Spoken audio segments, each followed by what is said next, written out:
Hello and welcome. Today, it's the second part of my countdown to Bond. And today we're looking at Quantum of Solace.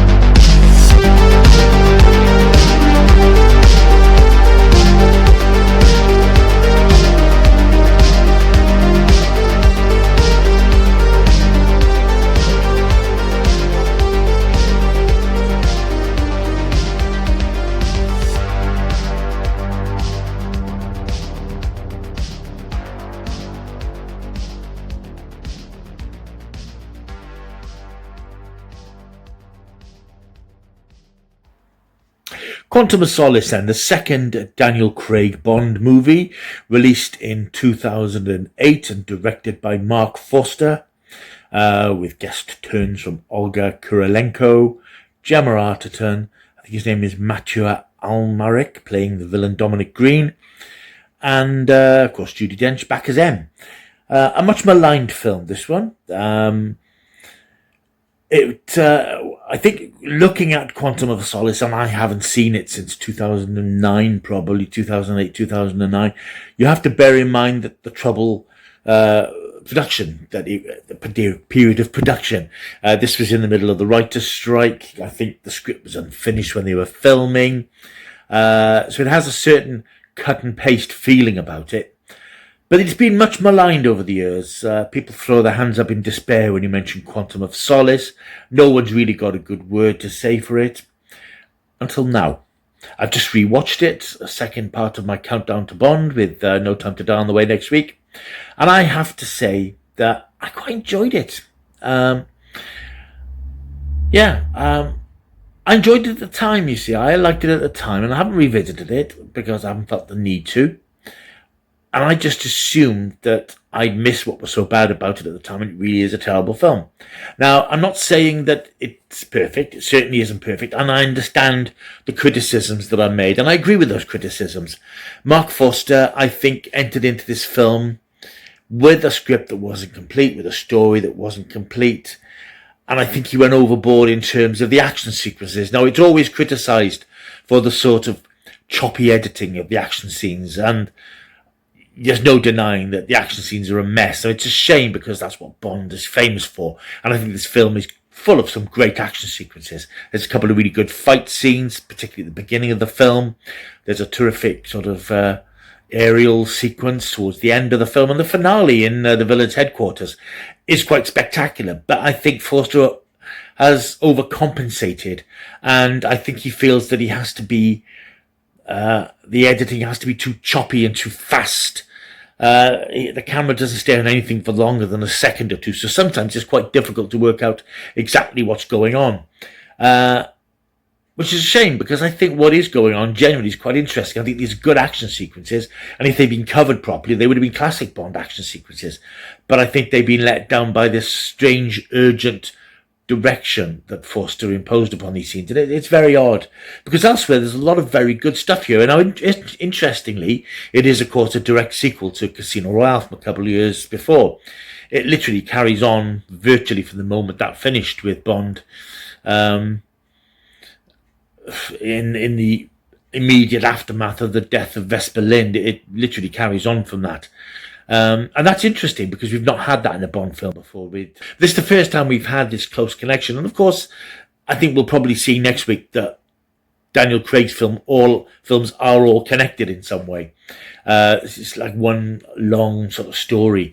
And I think that works rather well. And I think what this film does is emphasizes even more the grittiness of this Bond. You know, he's very dispassionate. He's very cold about people. There's one interesting sequence, I think it's really quite touching, sequence where a character who's returned from the previous film is killed, and he asks Bond to stay with him as he dies. And he does, and that's quite nice because it shows the humanity to Bond that we don't often see. We certainly didn't see in Casino Royale. And those scenes, and a lot of the dialogue scenes and the more dramatic sequences are actually handled quite well.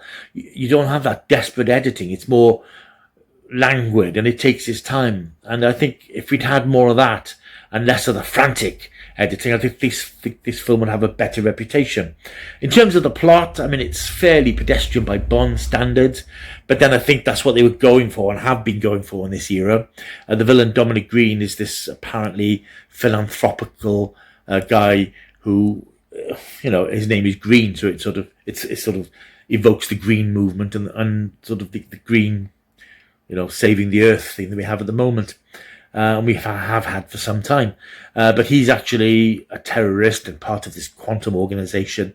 And basically his plan is to hold Bolivia to ransom with its water supply. So it's not the most exciting Bond plot ever, but I think it sort of threads in a more realistic element that they were going for. And there's nothing particularly wrong with that. Daniel Craig is superb throughout. I mean, I know that since he's criticised the film because of the problems with the script and so on, but I think he comes out of it very well. I mean, he's very tough. He's very hard. And he takes no prisoners in this. And I think it's a great performance from him again. And rewatching these films really does make me reevaluate him as a different sort of Bond, a much harder, more formidable Bond. Again, you've got Judi Dench as M, and the interplay between them is just superb. In terms of the usual Bond stuff, the humour, there's not a lot of it. There's a couple of one-liners. In terms of Bond's relationship with women, we have Gemma Arterton as an MI5 agent named Fields, who is sent to basically rein Bond in. And I think because she's not in the film very much, I think that character comes across a bit weak because she meets Bond, she's resistant to his charms, and then she's not resistant to his charms, he's in the sack with him. I think that Gemma Arterton herself has sort of criticised that role a little bit, and I think she's probably right. I think that perhaps they could have spent a bit more time showing her thawing towards Bond rather than just jumping into bed with him in her third scene in the film. We also have Olga Kurylenko as the main female support character in this, and she's got her own agenda throughout the film with regards to Dominic Green and his henchmen, which is nicely played, but the film doesn't emphasise that sort of sexual conqueror side of Bond quite as much as we've seen in the past, which is quite nice and quite refreshing. Elsewhere, what else have we got to mark the film out? We've got the theme tune, Another Way to Die by Jack White and the Alicia Keys.